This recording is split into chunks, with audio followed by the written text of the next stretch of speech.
Marcos 4, versículos del 35 al 41, dice así la palabra del Señor. Aquel día, cuando llegó la noche, les dijo: pasemos al otro lado. Y despidiendo a la multitud, le tomaron como estaba en la barca. Y había también con él otras barcas. Pero se levantó una gran tempestad de viento y echaba las olas en la barca, de tal manera que ya se anegaron. Y él estaba en la popa, durmiendo sobre un cabezal, y le despertaron y dijeron: Maestro, ¿no tienes cuidado que perecemos? Y levantándose reprendió al viento y dijo al mar: Calla, enmudece. Y cesó el viento y se hizo grande bonanza. Y les dijo: ¿por qué estáis así amedrentados? ¿Cómo no tenéis fe? Entonces temieron con gran temor y se decían el uno al otro: ¿quién es este? Como el viento y el mar le obedecen. Oremos. Bendito Dios y Padre, gracias te damos por tu infinita misericordia. Gracias, Señor, una vez más, porque tú has sido bueno y justo con nosotros, aunque nosotros no merecemos ni tu amor, ni tu bondad, ni tu justicia. Gracias, Padre amado. Te pido que nos ayudes a comprender tu santa palabra y que me ayudes a mí en especial a explicarla de una manera, Dios, que sea para tu gloria, para tu honra, para tu exaltación, porque te necesitamos, buen Dios, necesitamos ser llenos de ti. Obra en nosotros conforme a tu misericordia y que tu gracia esté llenándonos, para que todo lo que hagamos sea para tu gloria. Ayúdame a exponer tu palabra como es en verdad palabra de Dios, no para los hombres, sino, Señor, para tu gloria. Y nos encomendamos, Rey eterno, en el nombre de Cristo, tu Hijo, nuestro Señor. Amén.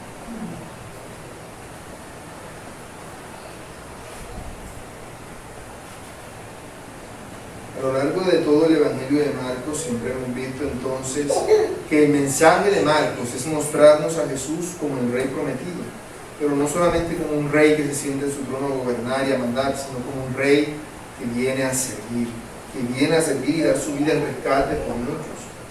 Por eso hemos visto que Él, lo que hizo al iniciar su ministerio, ¿qué fue? Hacer la voluntad de Dios. Por eso Él sanaba enfermos y echaba fuera demonios, porque esto que Él hacía eran solamente señales que evidenciaban que Él era quien decía que era, pero su misión y su objetivo, ¿cuál era? Traer salvación. Por eso vemos que lo que Él hacía era predicar la palabra de Dios, predicar la palabra de Dios. Mucha gente le seguía, cierto, pero solamente unos cuantos eran en realidad sus discípulos, solamente unos cuantos estaban verdaderamente interesados en escuchar la palabra de Dios. Los demás simplemente querían que les hicieran el milagrito, simplemente querían que les hicieran un milagro, porque no buscaban al rey sino lo que podían sacar del rey. Sin embargo, como Él enseñaba la palabra de Dios, los religiosos, los líderes de la religión de la época le odiaban y la aborrecían, porque lo que Él enseñaba era contrario a lo que ellos enseñaban.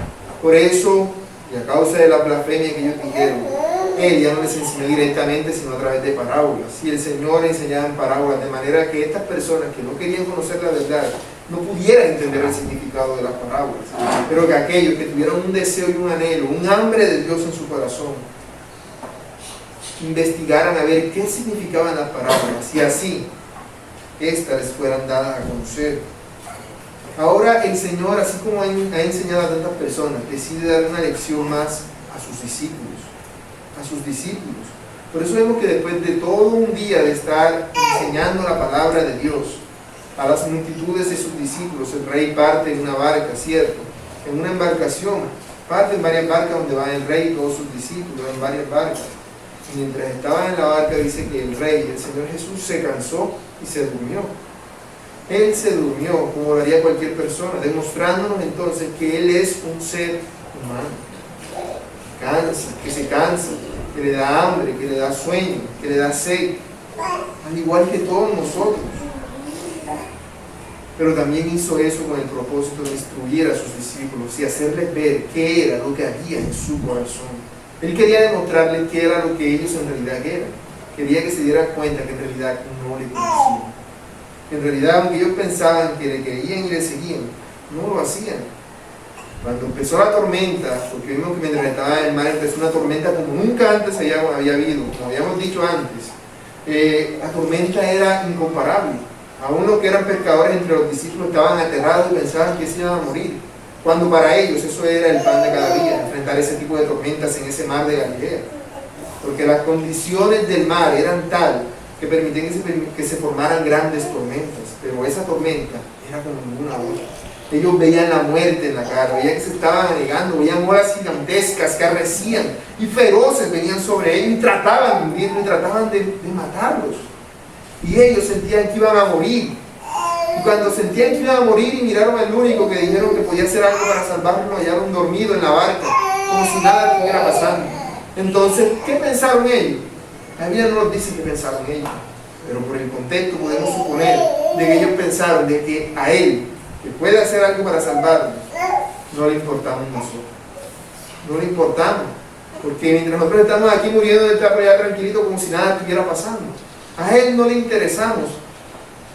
Para nosotros, para él, nosotros somos desechables. Entonces fueron a despertarlo: maestro, mira, ¿no ves que perecemos? Haz algo. Ellos no se esperaban que él hiciera algo como lo que iba a hacer. Ellos simplemente quizás esperaban que él hiciera algún tipo de milagro que les permitiera sobrevivir. No sé, como que la barca flotara en un momentico, o que formara una burbuja, o fuera bajo del agua, no sé. Algún tipo de milagro, sí, pero un milagro que, aunque era sobrenatural, era un milagro no superior por lo menos a lo que habían hecho Moisés o lo que hizo Elías.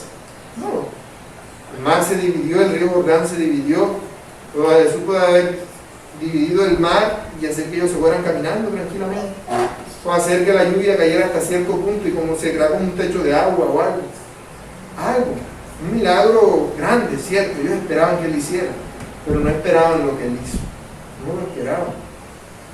Entonces, ante estas palabras de sus discípulos, el rey responde de la siguiente manera. Nos dice el versículo del 39 al 41. Levantándose, reprendió al viento y dijo al mar: calla, enmudece. Y cesó el viento y se hizo grande bonanza. Y les dijo: ¿por qué estáis así amedrentados? ¿Cómo no tenéis fe? Entonces temieron con gran temor y se decían el uno al otro: ¿quién es este que aún el viento y el mar le obedecen? Después de haber escuchado los frenéticos y desesperados gritos de sus discípulos, que quizás decían: Señor, Señor, otros decían: Maestro, otros quizás lo llamaban de otras formas. Estas son las palabras que se registran en los evangelios, pero quizás algunos también le dirían Rabí, o Jesús, Señor Jesús, haz algo. Entonces él se levantó, como nos dice el texto, él reprendió al viento y al mar y les dijo que se callaran, que se quedaran mudos. Y eso es algo que sobrepasa lo sobrenatural, porque lo que los discípulos esperaban era un milagro sobrenatural, un milagro que demostrara ciertas cualidades que vayan en contra de la naturaleza. Pero lo que el rey hizo fue algo mucho mayor. Él hizo un milagro supernatural, cualidad misma de Dios. Solo Dios está por encima de todas las leyes de la naturaleza. Los ángeles y el diablo son seres sobrenaturales. Ellos pueden hacer de pronto ciertos tipos de milagros, pero no tienen autoridad total sobre la creación. Eso es una facultad que es propia de Dios. Recordemos lo que nos dice Juan en el capítulo 1. ¿Qué nos dice? Que Cristo es el verbo de Dios. Es la palabra de Dios. De manera que cuando Dios habló y puso el límite del mar, allí estaba Cristo. De manera que cuando Dios dijo: hágase la luz, era Cristo, esas palabras en acción. Era Cristo allí. Cristo hizo la luz. Cristo hizo la tierra. Cristo hizo el mar. Él separó las aguas de la tierra. Él la separó. Él creó el mar y le puso su límite y le dijo: hasta aquí llegarás. Si Él creó el mar, ciertamente podía detenerlo. Si Él hizo que los vientos empezasen a soplar, ciertamente Él podría detenerlo. Y Él lo hizo de una manera increíble. Simplemente se paró y le dijo: calla, como ves. Ni siquiera se nos dice, porque la Biblia no expresa que Él vino y empezó a hacer: calla, enmudece, calla, enmudece, calla, enmudece. Y el mar, no. Él dio una simple orden. La palabra que él dice aquí, calla, es la misma que yo he utilizado antes en Marcos 1:25 cuando le dijo al demonio, cállate. ¿Sí? De manera que vemos que de la misma forma en la que él reprendía a los demonios, reprendió aún al mar, reprendió a la naturaleza misma, reprendió al huracán, a la tempestad que estaba sobre ellos. Y ésta le escuchó y se tranquilizó. Y ese resultado fue instantáneo. No fue que él dijo, calla, enmudece, y de pronto la lluvia se calmó y la brisa fue bajando, y de pronto fue escampando, y no fue algo que entre dentro de lo natural, fue instantáneo.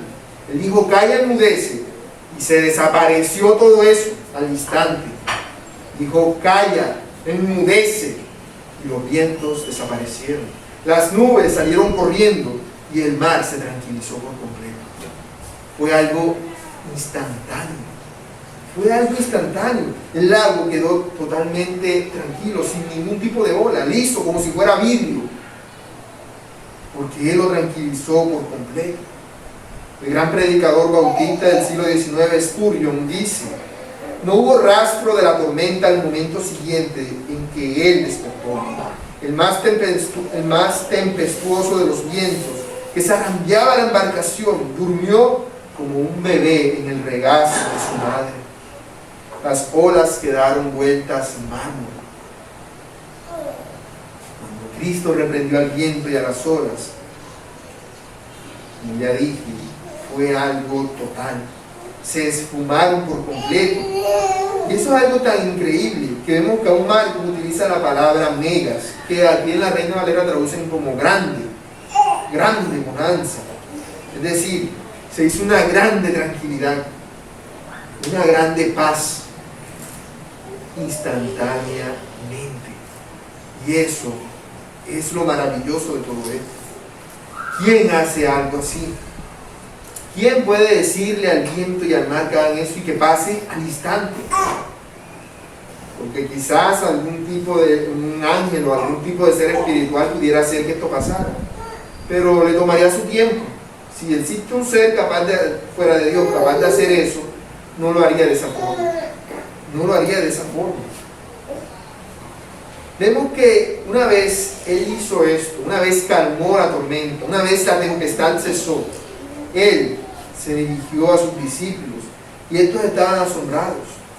No nos dice que sea así, pero podemos imaginarlo con la boca abierta, básicamente escurriéndole la baba de lo que había pasado, porque era algo increíble. Y al verlos el Señor les preguntó: ¿por qué estáis así amedrentados? ¿Cómo no tenéis fe? Entonces vemos que una vez el rey ha calmado la tempestad. ¿Qué se propone él calmar? La incredulidad del corazón de sus discípulos. Él se propone calmar la incredulidad del corazón de sus discípulos, porque esta era mucho más grande que la tempestad que había afuera. Y vemos que él hace dos preguntas, ¿cierto? ¿Por qué estáis así amedrentados? ¿Y cómo no tenéis fe? Bueno, la segunda pregunta que él hace lleva implícita la respuesta de la primera. ¿Por qué estáis así amedrentados? Porque no tenían fe. Amedrentados se refiere a que estaban totalmente acobardados.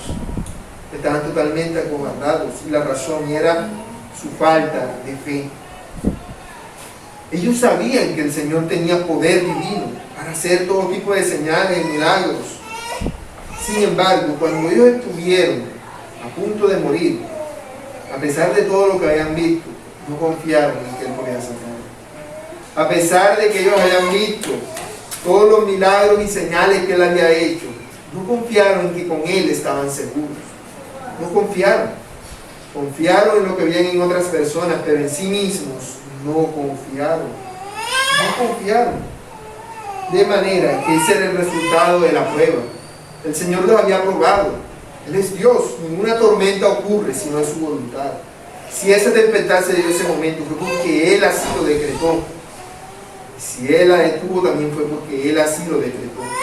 Y si Él hizo esto, fue para demostrarles a sus discípulos que carecían de fe. Que carecían de fe.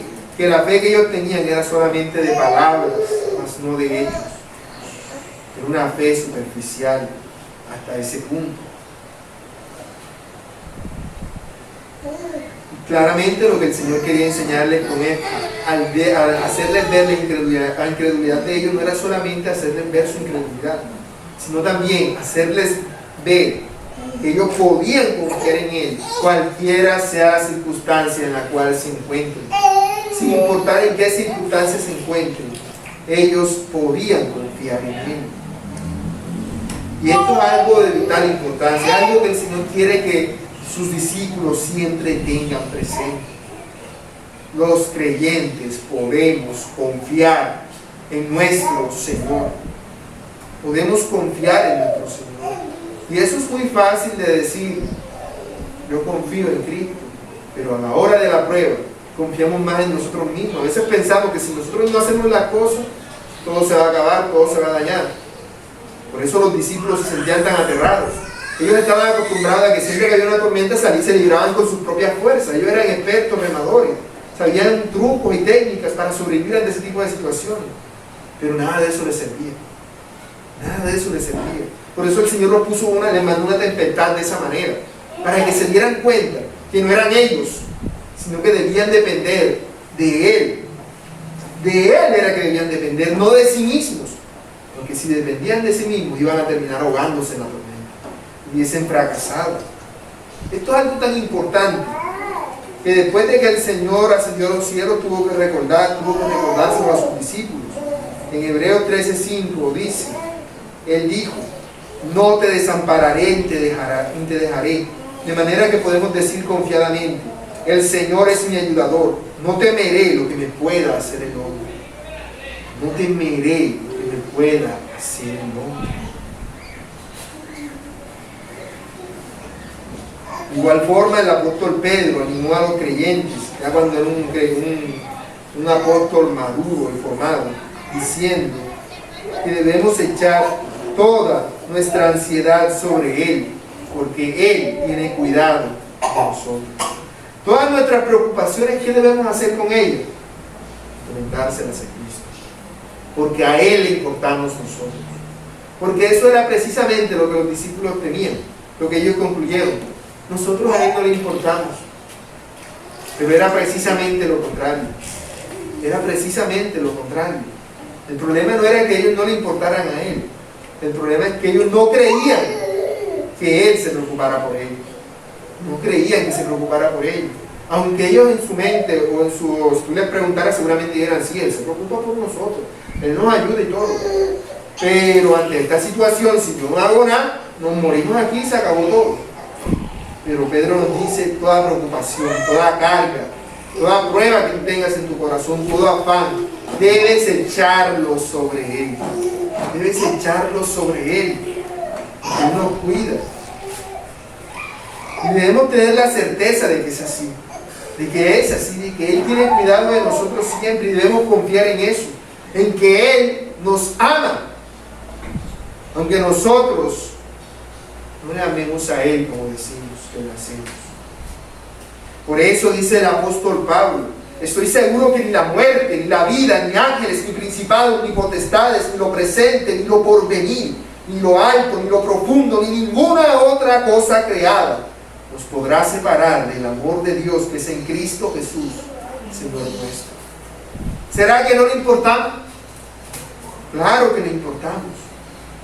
Claro que le importamos nosotros, su pueblo, su iglesia, porque por ella fue que Cristo vino a morir. Fue por la iglesia que Cristo vino a morir. Y su mayor preocupación por nosotros es nuestra santificación. Es nuestra santificación. De manera que Él nos dice, preocúpate por ser santo, de lo demás me ocupo yo. Preocúpate por ser santo, porque ya te he dado el Espíritu Santo, ya te he justificado, ya te he declarado santo.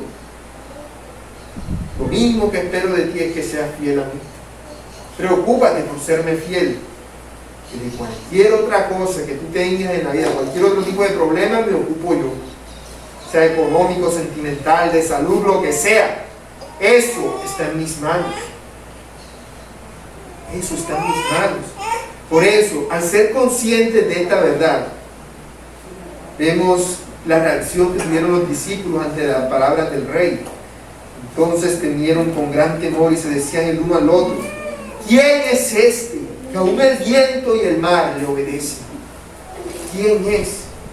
Lo que vemos en ellos es una reacción de asombro, de wow, ¿quién es este?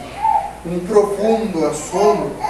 Y era perfectamente comprensible esperar eso de ellos, porque ahora ellos habían perdido la comprensión del temor que tenían durante la tormenta. Seguramente durante la tormenta experimentaron un miedo, un terror, que nunca antes lo habían experimentado.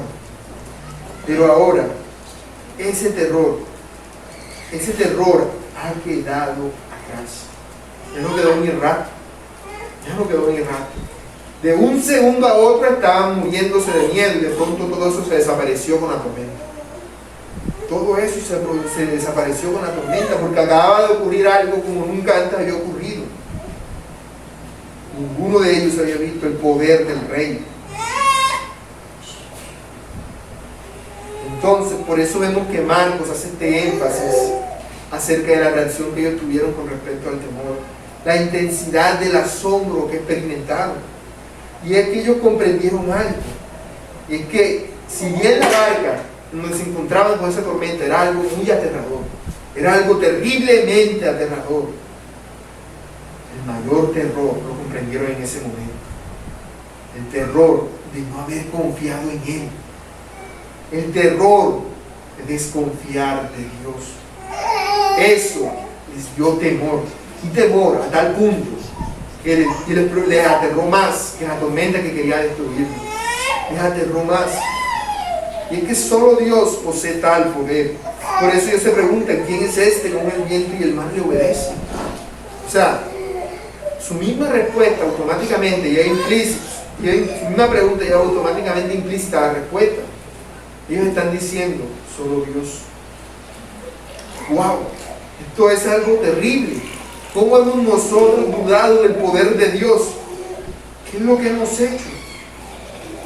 Más adelante, cuando el Señor caminara sobre el agua, después de que lo vieron caminar sobre el agua, y Él llegó a la barca donde Él se encontraba, Mateo nos dice que ellos vinieron y le adoraron, diciendo: verdaderamente eres el Hijo de Dios.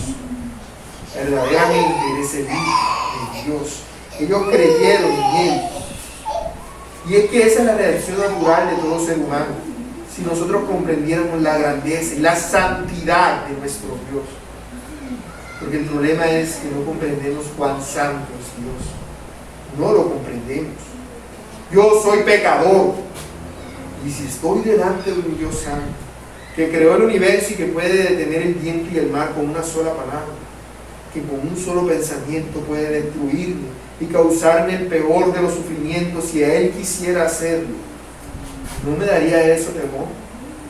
Me aterraría en gran manera. Un ser capaz de destruirme y de causarme el mayor sufrimiento posible con el más mínimo pensamiento. Y viendo yo que soy pecador, ¿qué puedo considerar? Que yo merezco ese castigo. Lo que puedo considerar es que yo merezco que ese ser que pueda hacerme tan grande mal, de una forma tan sencilla, que yo esté en su presencia, siendo yo pecador, siendo uno que ha quebrantado su ley, solamente puede producirme terror. Solamente puede producirme terror, miedo, como nunca antes pueda sentir. Y esa es la reacción natural de todo ser humano ante la presencia de Dios. Por cuanto todos hemos pecado y estamos destituidos de la presencia de Él. Por cuanto todos hemos pecado. Cuando Abraham comprendió quién era el Señor, dijo: soy polvo y ceniza. Cuando Job se dio cuenta de quién era Dios, dijo: de oídas te había oído, mas ahora mis ojos te ven. Por tanto, me aborrezco y me arrepiento en polvo y ceniza. Manoa, el padre de Sansón, cuando cayó en cuenta de que el ángel de Dios se le había aparecido, le dijo a su mujer: ciertamente moriremos, porque a Dios hemos visto. Isaías, al ver en una visión a Dios, ¿qué dijo?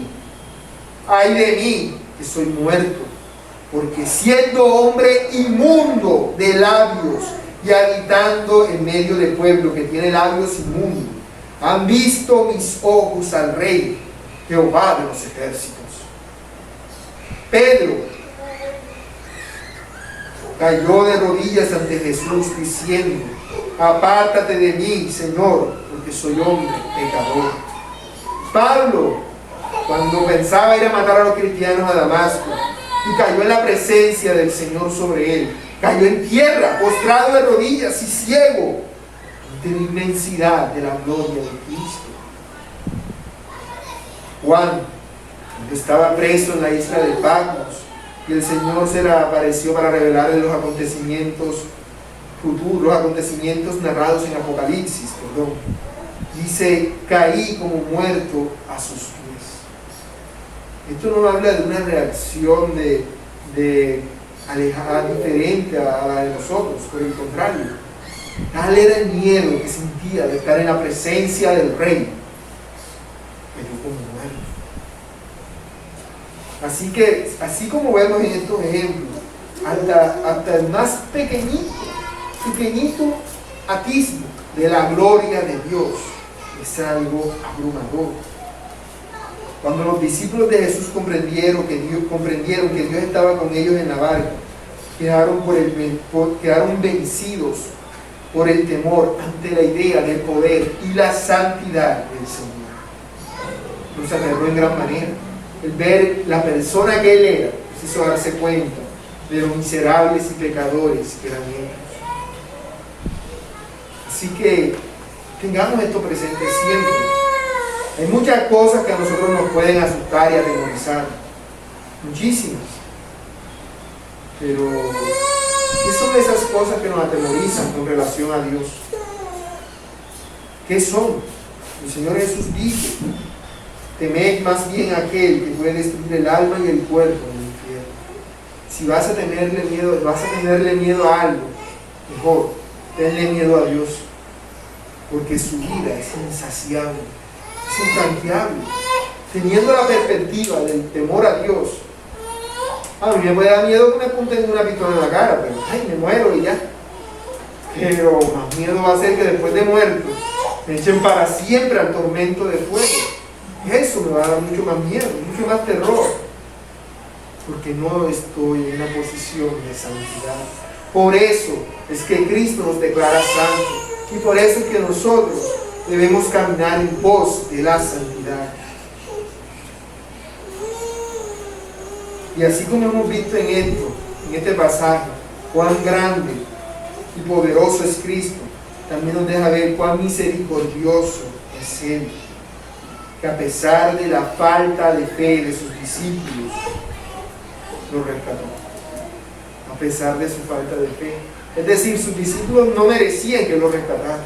Lo que merecían era que pasara lo que ellos pensaban. Que la tormenta viniera y los masacrara a todos. El Señor Jesús, por ser el Señor Jesús, iba a sobrevivir y ellos hubiesen muerto. Eso era lo que ellos tenían. Eso era lo que se merecían. Por eso tenían eso. Por eso tenían de que eso pasara, porque ellos sabían en su corazón que eso era lo que se merecía. Pero Él fue misericordioso para con ellos. Y así es misericordioso para con nosotros. De igual manera que nosotros podemos confiar en Él, sin importar cuál sea la tormenta que venga sobre nosotros. Sean tormentas literales o sean tormentas en nuestra vida. El Señor está dispuesto a liberar y es capaz de hacerlo si nosotros confiamos en Él como nuestro Rey, como nuestro Señor y como nuestro Salvador. Eso no significa que nunca enfrentaremos sufrimiento,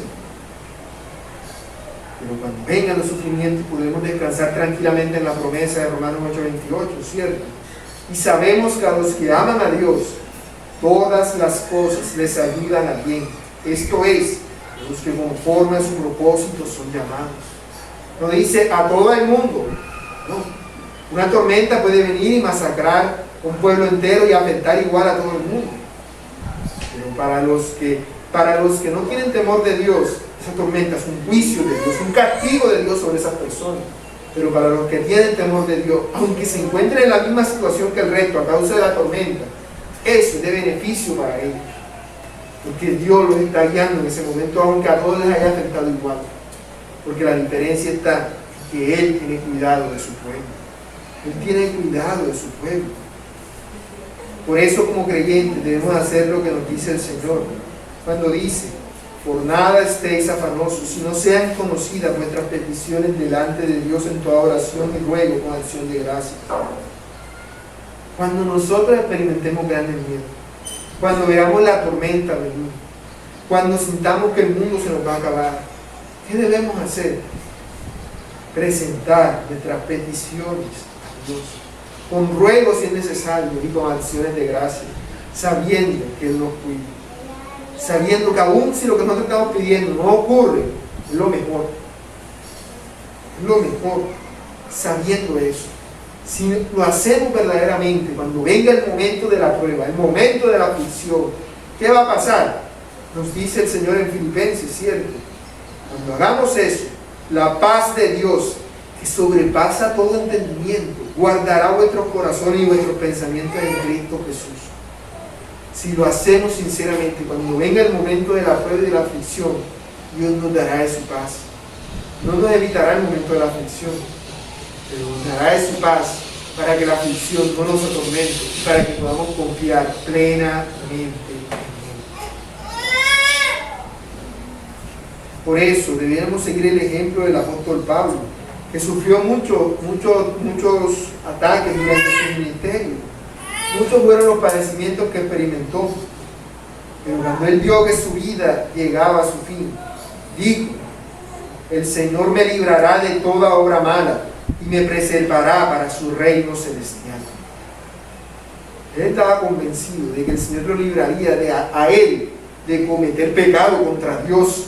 Dice, el Señor me librará de toda obra mala y me preservará a mí.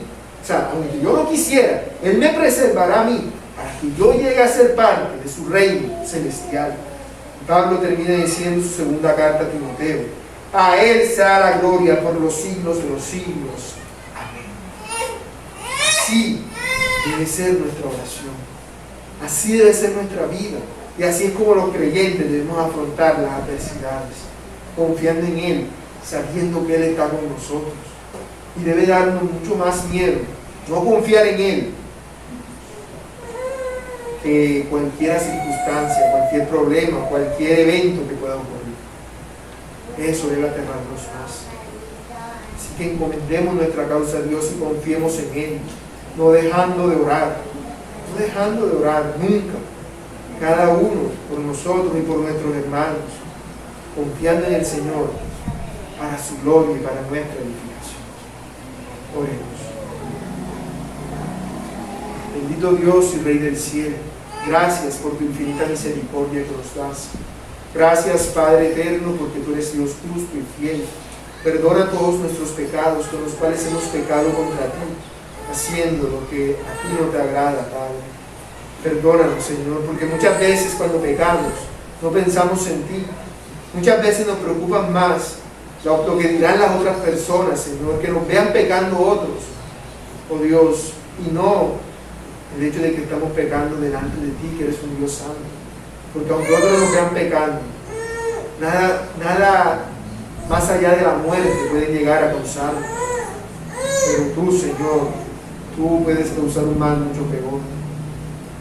Y gracias te damos porque tú nos has llamado y redimido por tu sangre preciosa, librándonos de la maldición del pecado y trasladándonos y preservándonos en el reino de tu Hijo. Por eso confiamos en ti, Padre amado. Por eso confiamos en ti, Señor, en que tú eres bueno y justo, que tú obras a nuestro favor, Padre. Señor, por eso sabemos que tú nos librarás de toda obra mala y nos preservarás para tu reino celestial. Gracias, Padre, te damos en el nombre de Cristo, tu Hijo, nuestro Rey y Señor. Amén.